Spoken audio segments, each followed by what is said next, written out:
Welcome to my humble little office. My name is R. Keith Andrews. I am a spiritual guide and paranormal adept. The journey continues today on May 20th, 2021 at approximately 8:25 a.m. PST. Well, things are moving forward. So, hopefully, you have already picked out something that you're not content with in your life. The reality is that it's easier to pick out what you're not content with than it is to figure out what you might be content with 10 years down the road. Which brings us back to this issue of, do you actually have to have your life in order by the time you're 20 in order to be successful? And the answer to that, from everything I've seen in the last 48 years of doing this, of working with people, consulting them on personal issues, on business issues, what I have found is the massive majority of people are in their late 40s to early 50s by the time they figure out what they want to do with their life.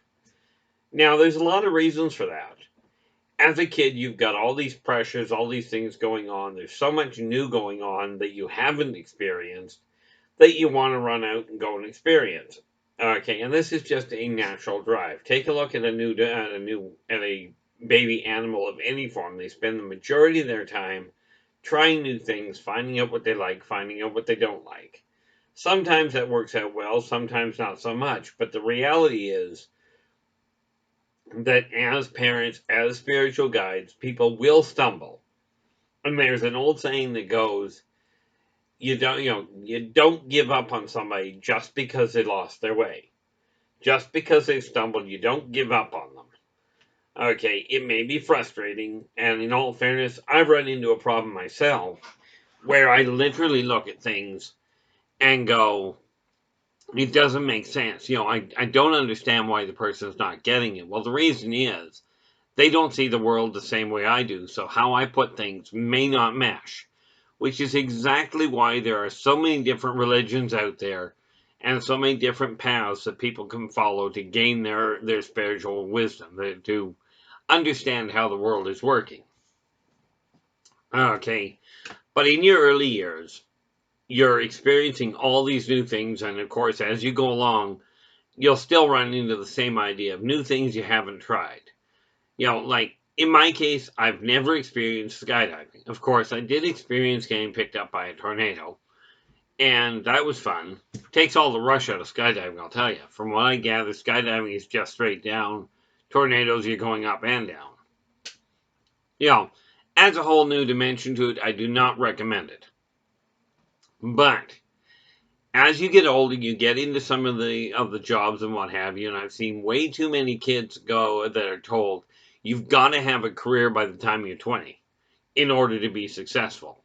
Now, the fact of the matter is, this usually guides people down a road into a career that they really are not looking for. And on the flip side of that, you get told, people get told, stay out of the creative arts, stay out of acting, stay out of singing, stay out of writing, because they're not money makers. Well, the reality is there's a lot of millionaires out there that do all of the above. In my case, I've done a whole pile of different ways of looking at things. But that being said, when you figure out what you're not content with, by removing those things from your life, what ends up happening is you end up with a world that all that's left in it is what you are content with. Now remember, you may be following one path, your partner may be following another, but as long as you two are on the same page with each other, it'll work quite nicely. You don't have to be identical matches. I've seen some families where the parents never go anywhere without the other one, and it works great for them. But more often than not, the families develop their own social circles and what have you. In some cases, as they get older, you'll find that your partner may go off with their own circle of friends. But the reality is, as long as they are being faithful, as long as you're communicating with each other, whether they go down a different road and have a different circle of friends as well, sometimes that's necessary in order to have something more to talk about at home. Okay, this is sort of one of those evolutionary things.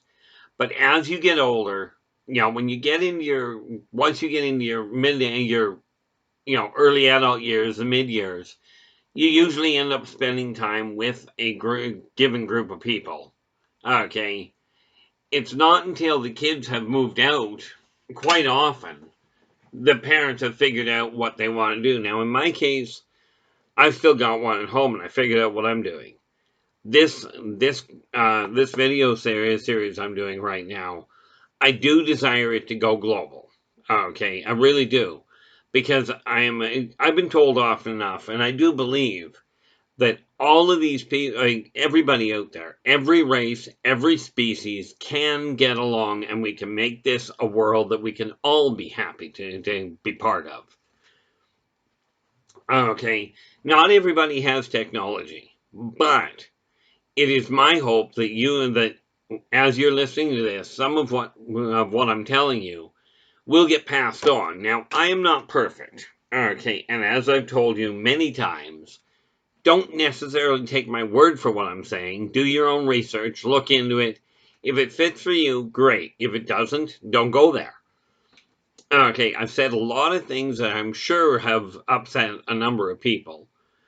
Okay, but now what's happening is, the people that it applies to, hopefully you're making adjustments.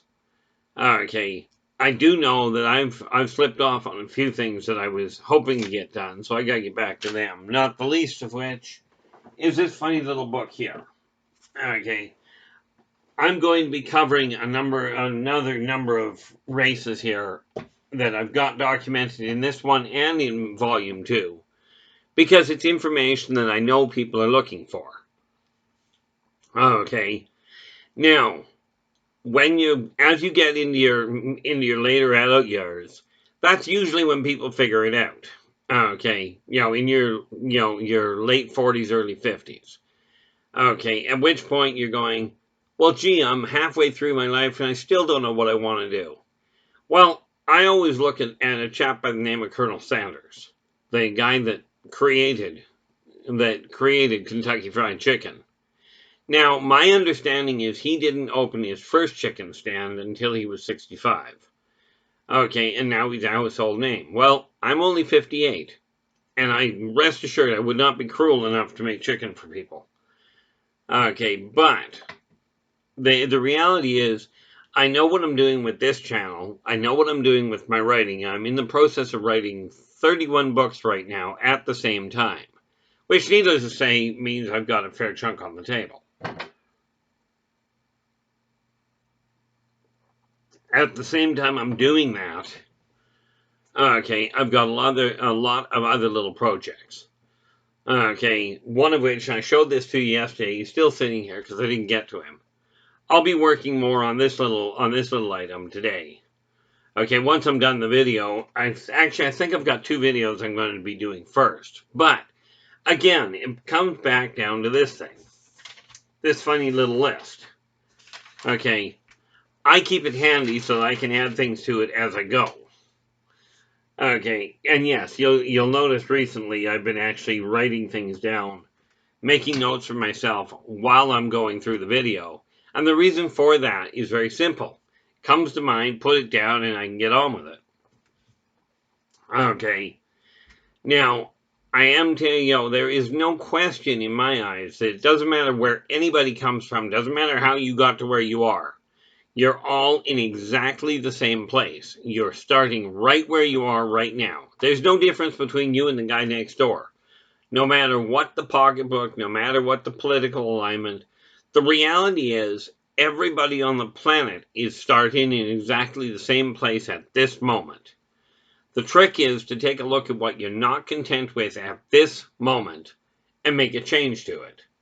Because by doing so, what will happen is you'll turn around and make adjustments and be able to eliminate the negative things out of your life. When they are all gone, all you'll be left with is the things you're happy with. And the side effect of you being happy with your life is you will have more tolerance, at least that's the theory, for when people are creating a problem outside of your life, but it's affecting you. Okay, now, no matter what you do, other people's behavior will affect the way that you're responding. On the flip side of that, your behavior to them will also affect the way they're responding. I remember one day I was going through airport security. I just returned, and I had a lot of time to work with. So I waited in line at baggage checkup. And the woman at baggage claim was having a major problem with a lot of people. There was a lot of mess ups. So I had time to kill. I was home anyway, and I had to go and get a cab to get all the way home. I waited in line up for about 20 minutes while this poor woman was going through an absolute terrible day. And I just waited until I got to the line, and she looks at me and she goes, "How can I help you, sir?" I looked at her and I said, "I just wanted to say thank you very much. It was a great flight. All my bags arrived on time, where they belonged, all in good shape. Just wanted to let you know I was really happy with the trip." And she looked at me and she goes, "No, seriously, what's wrong?" I said, "There's absolutely nothing wrong. And well, aside from you're having a lousy day, and I figured you could have a decent response from somebody." Right. Well, she looked at me once it dawned on her that I was actually being serious about it. She looked at me and she goes, "I really needed that today." And sometimes the service that you're dealing with, whether they're baggage check, whether they're restaurant servers, and rest assured, there is no functional difference between somebody working in fast food and somebody working in a five-star restaurant. They are still serving food to customers. The difference is that in high class, you hope that you're getting high class customers. And yet, I've seen many people in high class restaurants where you really look at them going, "How can you show your face in this place? You belong in a gutter run." Okay, because of the way they treat people. Unfortunately, I'm not exactly known for being soft spoken. But as you get older, what you'll find, and this may have happened to you already. When I was 18, I was actually tested to see where my mind was sitting. They called it a maturity test. Now, what they were looking for, I don't know. But they turned around and told me that I was thinking like an 82-year-old at that point. Okay, needless to say, I didn't have a whole lot of friends in my own age bracket. Matter of fact, I didn't have a whole lot of friends. But it's because I could not relate to the people the way they were. What I'm finding now is the majority of the problem that we are having on this planet right now is misguidance. Okay, there is a lot of misinformation out there. There's a lot of very poorly thought out things that are being said, that are being taught. Okay, so what we have to do, okay, now that we're coming out of, and I love the sound of that in all fairness. I mean, COVID isn't exactly going away, but we have learned to cope with it. Okay, but people have started talking about what is the world going to look like post-COVID. And many people are talking about this issue of, "I wanted to go back the way it was." Well, I'll tell you, that's the last place I wanted to go. Okay, there was so much greed, fear, anxiety, tension, stress, inequality, prejudice, you name it, all of those negative things that were running rampant. I'm hoping, quite frankly, that in spite of all the terrible loss we've gone through and all the terrible pressure that people have gone through with this whole pandemic, it is my hope that people have figured out that people are worth more than just commodities. Okay, now there is no way on the planet that I'm going to alter the way I look at things from that standpoint, because I've always held, ever since I can remember, and rest assured that's a long time, that every single living entity on this planet, and in existence for that matter, is of equal value. Okay, I could go into a whole religious dialogue on that one, but I'm not going to at this point, although that may come in time. Who knows? We'll figure it out. In the meantime, however, think of it this way. Are you treating people and things the way you desire to be treated? Okay. If there's a staggering amount of abuse there that is being perpetrated in the name of love. You know, you're my wife, so I'm going to beat the daylights out of you, then apologize for beating the daylights out of you and blame you at the same time. I see the same thing happen with women beating on men, or boyfriends beating on girlfriends. And the sad part of it is that this is such a phenomenal, overblown mess. The media picks it up, puts it on front page. Okay, they put on, who robbed who stole from who shot who, doesn't matter. Okay, the real positive things get put behind. I remember one couple I ran into, they were having a little bit of challenge. They both wanted to get married, only they were on slightly different pages. Okay, the guy thought that the girlfriend, and rightfully so, thought the girlfriend really deserved a really big ring on her finger. So he kept postponing doing anything about marrying her until he had the ring. So I asked him one day, because they had come to me independently, and I asked the guy one day, I says, tell me, is it the ring that you really want to have, or is it the girl, or is it the woman's hand in marriage? Right, actually I think he wanted the whole body. But in any event, he told me, well, he says, it's her I want. I said, okay. So you might want to look at what you're looking at for a ring. It's not that a ring is not a good thing. Okay.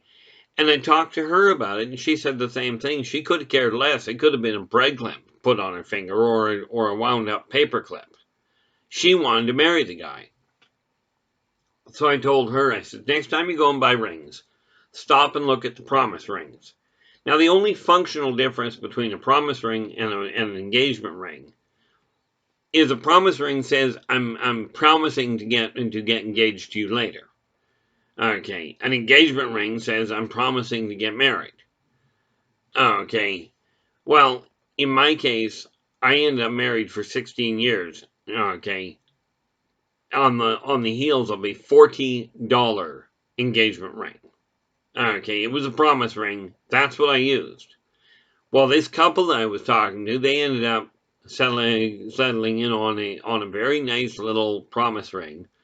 Got married, ended up with kids. They are still now, 13 years later, they're happier than heck. Okay. So, I mean, the whole thing has gone very well from their standpoint. And it really boils down to this. If you're looking at putting a family together, understand it's not the ring that you put on your finger. No, this is not a wedding ring. Okay, this one, I wear it on that hand. That was my brother's ring that I got from him when he passed away. But when you're looking at making a relationship work, when you're looking at tying the knot, as they say, and that does come from a long time ago, but really make sure you're both on the same page, because the cost of what goes on the finger is nothing compared to the value of what goes into the heart. Okay, so when you're starting to eliminate the negative things, and sometimes that thing you're eliminating is the distance between you and those you're connected to. Okay, I've got a couple that I still have to sort that out with myself. Like I said, I'm not perfect. Okay, but yeah, there we go. Draw a complete blank. Once you remove the negative things, okay, and that's done by one step at a time, and the only person on the planet that is going to be successful for you is you. Absolutely get the guidance, the input from other people. Okay, because if you haven't done it before, talk to somebody that has done so successfully.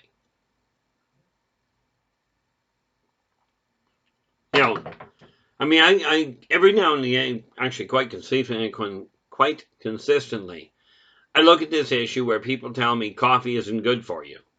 Well, I'll tell you, moving the cup there was absolutely the best thing for my left hand's coordination. Because until I did that, having had the stroke 2 years ago, I had no grip in my left hand, which made washing dishes a royal pain. Since I moved the cup, I've got the grip, I've got the coordination. I don't have the reaction time, but then I never did, so that's not surprising. but get an idea of where your life is standing so that you can go, okay, am I happy? Am I not happy? If you're not happy with something, doesn't matter what it is. If you're not happy with anything at all, okay, make a change to it. And by doing that, you will affect the way not only that you feel, but you'll affect the way that those around you feel. Okay. And I'm only giving you tools that, frankly, I have either used or I've given to enough people and gotten enough feedback from them that I can, absolutely reliably say, I know these tools work. Like, for instance, I've guided a lot of people on how to quit smoking, okay, without withdrawals. The ones that have done it have come back and said it worked like a charm. I'm happy. The ones that don't use the tool the way it's laid out don't have the same results.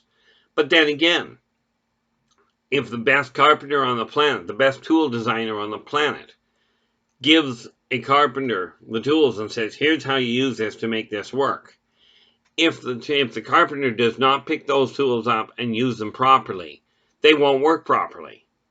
We can take that into this whole gun thing about, taking guns away because guns are dangerous. Guns are really pretty innocent. I mean, think about it. If you happen to be one of these people that has a gun, set the gun on the counter. Load it, cock it, doesn't matter.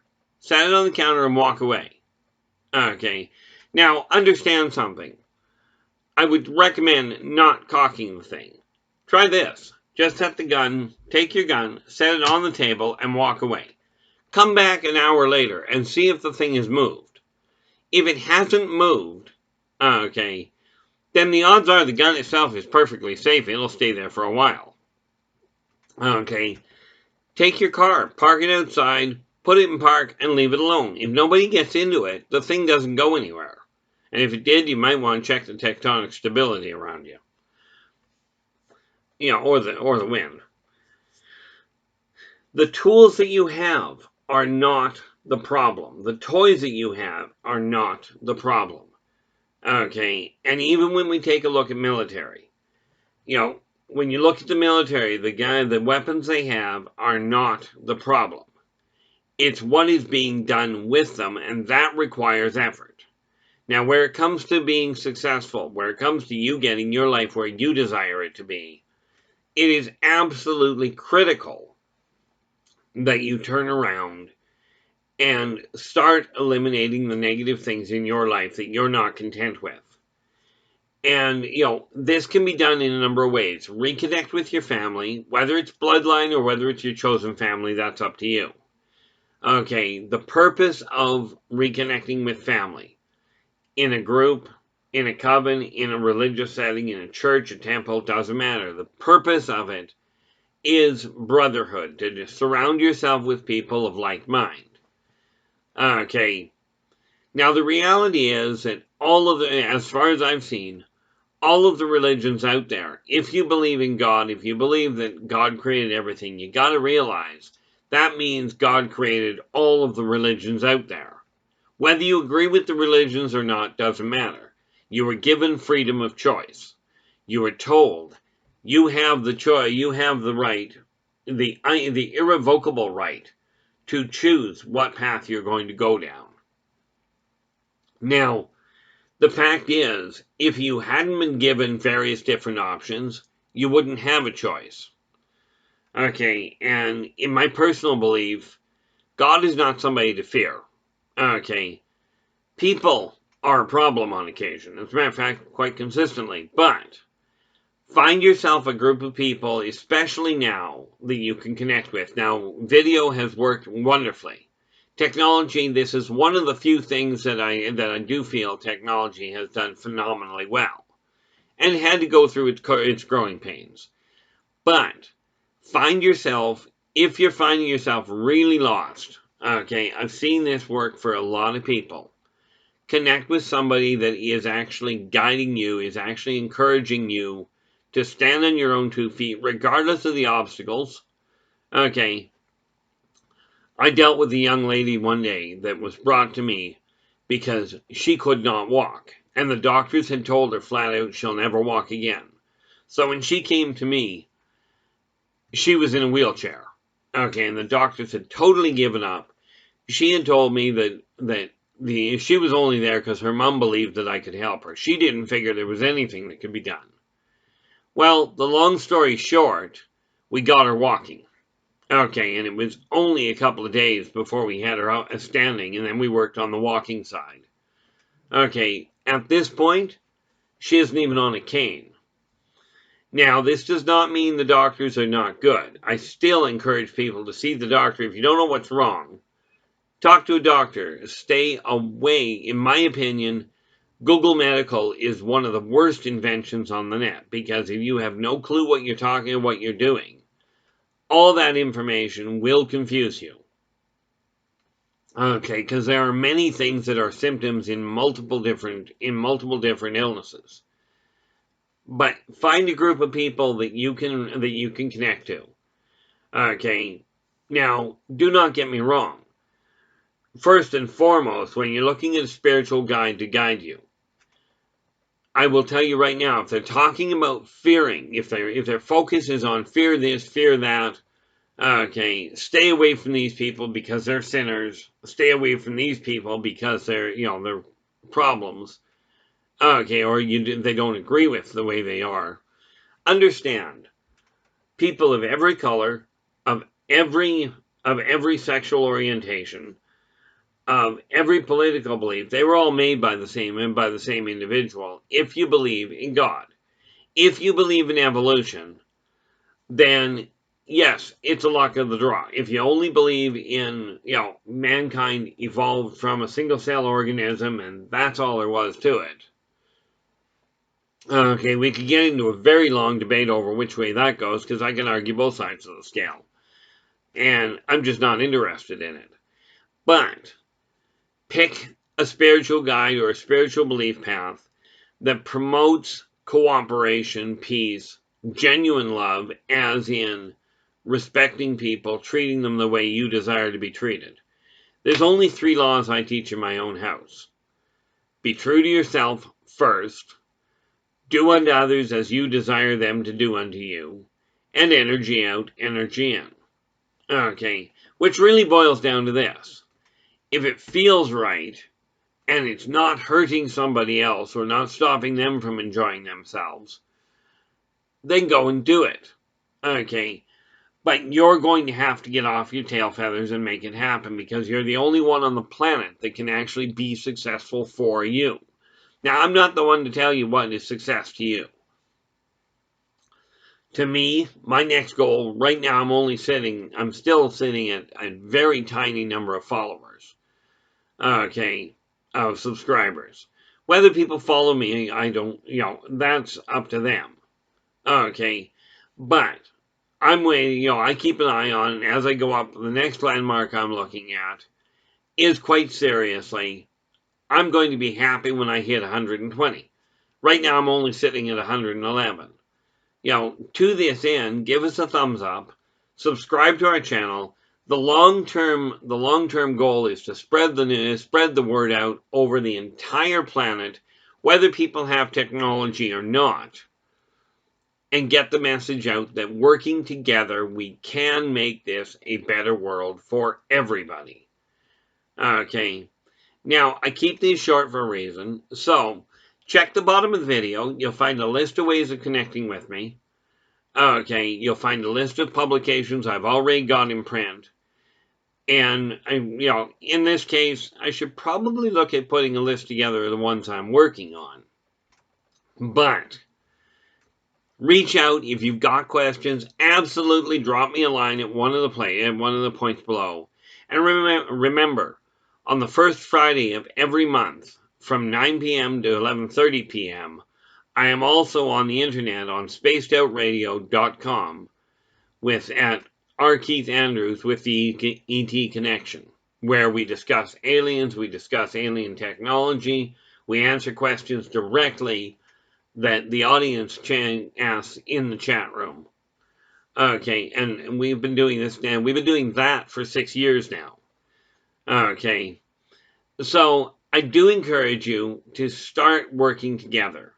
put your negative differences behind you, because the reality is when push comes to shove, if we choose to work together, we will have no war, no famine, and people say that's not possible. Well, there's a lot of not possible things I've witnessed. Anyway, until tomorrow, take care of yourselves and each other, and for pity's sakes, stay positive.